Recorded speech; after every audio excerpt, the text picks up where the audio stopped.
எல்லோருக்கும் வணக்கம். Bigg Boss season 7 Tamil. So அந்த வீடியோவில் நம்ம லைவ் அப்டேட்டில் நடந்த விஷயங்கள் பற்றி தான் பார்க்க போகிறோம். ஸோ லைவ் அப்டேட்டில் ஏகப்பட்ட விஷயங்கள்ங்க. நேற்று ஒரே பாயிண்ட்டை இந்த புள்ளி கேங்கும் சரி, அந்த சைடு இருக்க கேங்கும் சரி, ஓவராக அரைச்சிக்கிட்டே இருந்தாங்க. அதாவது என்ன நடந்துச்சு அப்படிங்கிறத பார்க்கலாம். வீடியோக்குள்ளே போகிறதுக்கு முன்னாடி சப்ஸ்கிரைப் பண்ணிக்கோங்க, சேனலை லைக் பண்ணிக்கோங்க. வீடியோ லைக் அண்ட் சேனலை சப்ஸ்கிரைப் மறந்துடாதீங்க. இந்த ஒரு உதவி மட்டும் செய்யுங்க. இப்போ நம்ம வீடியோக்குள்ளே போகலாம், ஓகேங்களா? ஸோ ஃபஸ்ட்டு டாபிக் வந்து பார்த்தீங்க அப்படின்னா, இப்போது விசித்ரா ரொம்ப கன்ஃபியூஸ் ஆகிடுச்சு அவங்களுக்கு. ஏன்னா அர்ச்சனா கிட்டே அவ்வளோ அட்வைஸ் பண்ணாமல் நான் போன வீடியோவில் நம்ம பார்த்துருந்தோம்.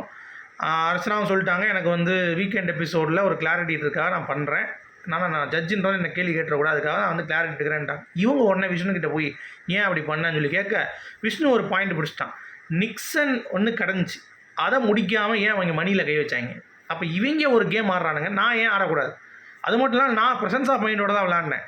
நாளைக்கே எனக்காக வந்து தினேஷ் ஆட மாட்டார், எனக்காக மணி ஆட மாட்டாங்க, அவங்களுக்கு வந்து ஆடுவாங்க. இப்போ அவங்க கேம் முடிஞ்சிருச்சு, அதை நான் யூஸ் பண்ணி விளாட்னேன். ஆனால் கடைசி மணி நினச்சிருந்தா அவன் முடிச்சிருக்கலாம். பட் அவன் வந்து என்ன நினச்சான்னு தெரியல, மாயா அவுட் பண்ணுறது தான் இருந்தானே தவிர அவன் ஜெயிக்கணுன்ற ஒரு இது ஆடலை. அது நான் யூஸ் பண்ணி அதை ஆடிட்டேன் அப்படின்னு விஷ்ணு சொல்லிட்டார். அவர் சொன்னதில் எனக்கு தப்பாக தெரியலங்க, சரியா? அவர் எல்லாரோடைய தோல்வியும் அவர் எடுத்துக்கிட்டு அவர் ஜெயிச்சிட்டார், அவ்வளோதான். இந்த பாயிண்ட் எடுத்துகிட்டு போய் புள்ளி கேங் கிட்ட போய் நம்ம விசித்ராவை ஓப்பன் பண்ணுறாங்க. ஏற்கனவே குழம்பி போன அர்ச்சனாவுக்கு இன்னும் குழம்பி போய் கடைசி பூர்ணிமா பண்ணதும் இவங்க பண்ணதும் கரெக்டுன்ட்டாங்க. அதற்கு ஒரு காரணம் வந்து சொன்னாங்க, அசர வைக்கும் காரணம் நம்ம அர்ச்சனா. அதுதான் அங்கே காமெடியே. விசித்ரா சொல்கிறாங்க இந்த மாதிரி அவங்க வந்து முயலுக்காக ஆடலை அப்படின்ற மாதிரி இவங்க சொல்கிறாங்க. யார்? பூர்ணிமா சைட்லேருந்து. அவன் என்ன சொல்கிறான், நீங்கள் உங்களுக்கு முயல் இருக்குல்ல எடுக்க வேண்டியதானு சொல்லி விஷ்ணு சொன்னதை இவங்க சொல்லிடுறாங்க. சொன்ன உடனே பூர்ணிமா ஜஸ்டிஃபை பண்ணுறாங்க, இந்த மாதிரி எப்படிங்க அது முயலை எடுத்துகிட்டு இப்போ யாராவது என்ன உடச்சிட்டாங்க அப்படின்னா இந்த முயல் நான் கொடுக்கணுங்க அவங்களுக்கு அப்படின்றாங்க, சரியா? அப்புறம் எதுக்கு ரவீனாவோட முயலை எடுத்தீங்க அப்படின்னு சொல்லி யாருமே கேட்கலாங்க. எல்லாம் அப்படியே இருக்காங்க. இது அர்ச்சனாவுக்கும் புரியல. அர்ச்சனா அப்படியே உட்காந்துட்டு இருக்காங்க. அவங்க என்ன பதில் சொல்கிறாங்கன்னா, இப்போ நீங்கள் முயல் எடுத்தீங்கன்னா ஒரு முயல் இருக்குது, நாளைக்கு நீங்கள் இன்னொரு 2 முயல் எடுக்கிறீங்க ஒருத்தவங்ககிட்ட. இப்போ 3வது முயல் ஒருத்தவங்க எடுக்கிறப்ப அங்கே ஒருத்தன் ஜெயிச்சிட்டானா உங்களுடைய எதை உடச்சிட்டான் அப்படின்னா அவனுக்கு நீங்கள் மொத்தம் 3 முயலும் கொடுக்கணும். அப்போ 3 பாயிண்ட் ஏறுமா, 4 முயல்ன்றா 4 பாயிண்ட் ஏறுமா. அர்ச்சனா சொல்கிறாங்க, என்னங்க கேம் அனலைஸ் பண்ணுறீங்களா இல்லையா? ஜட்ஜு தான் நீங்கள். முயலுக்கு பாயிண்ட் கிடையாதுங்க, ஃபஸ்ட்டு 2 பிளேஸில் இருக்க 3 பாயிண்ட், அவ்வளோதான். இது கூட தெரில, இது திருப்பி வந்து பார்த்தீங்கன்னா ரெஜிஸ்டர் பண்ணுறது அப்படிங்கிறது வந்து பார்த்தீங்கன்னா இதாக இருந்தது. அது மட்டும் இல்லாமல் அவங்க சொல்கிறாங்க, ஃபேராக நீங்கள் ஆடினீங்கன்னா போதும்ல, வெளியே பார்க்குற மக்கள் அதை பார்த்துட்டு உங்களுக்கு ஃபோட் போட போகிறாங்க, நீங்கள் எதுக்கு உயிரை கொடுத்து ஆடணும், அப்படி அன்ஃபேராக அதுக்கு ஆடணும் அப்படின்றாங்க. ஏங்க இந்த பிக் பாஸ் வீட்டில் நல்லா அம்பி மாதிரி விளாண்டிங்கன்னா உங்கள் தலையில் மிளகா அரைச்சிடுவானுங்க.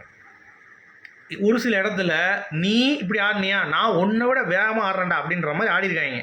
மணி, தினேஷ், விஷ்ணு ஆடுறது பயங்கர ரக்குடான பிளே. இன்னைக்கு எவனும் எதிர்பார்க்கல.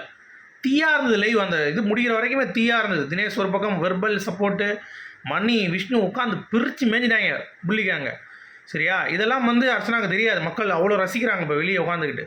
ஸோ அர்ச்சனா இப்போ தெரியாது என்ன பண்ணுறாங்க அப்படின்னா, பூர்ணிமா கரெக்டாக தான் பண்ணாங்க, அவங்க முயலுக்காக தான் அவங்க விளையாண்டாங்க, இவங்க தான் அன்ஃபேராக விளையாண்டாங்க அப்படின்ற மாதிரி ஒரு கருத்தை ரெஜிஸ்டர் பண்ணுறாங்க. மக்களுக்கு வந்து இது இதாக இருக்கும் அப்படின்ட்டு.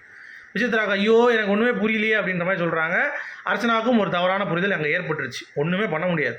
அதுக்கு பூர்ணிமா சொல்கிறாங்க, ஏங்க எங்களுடைய எய்ம் முயல் கிடையாதுங்க, நாங்கள் வந்து சைடில் டவரை நாங்கள் வந்து வீக் பண்ணுறோம், எல்லா டவரையும் வீக் பண்ணால் தான் கேம், அதுதான் நாங்கள் பண்ணோம் அப்படின்ற மாதிரி சொல்கிறப்ப நிக்சனரை உள்ளே வந்துட்டு நாங்கள் என்றைக்குமே அப்படி ஆடல, அவங்க அப்படி சொல்லுவாங்கங்க, ஏன்னா அவங்க அப்படி ஆடுறாங்கிறப்ப எங்களை நாங்கள் காட்டுவாங்க அப்படின்னு சொல்லி அவன் பண்ணுறதே அவன் சொல்கிறான்.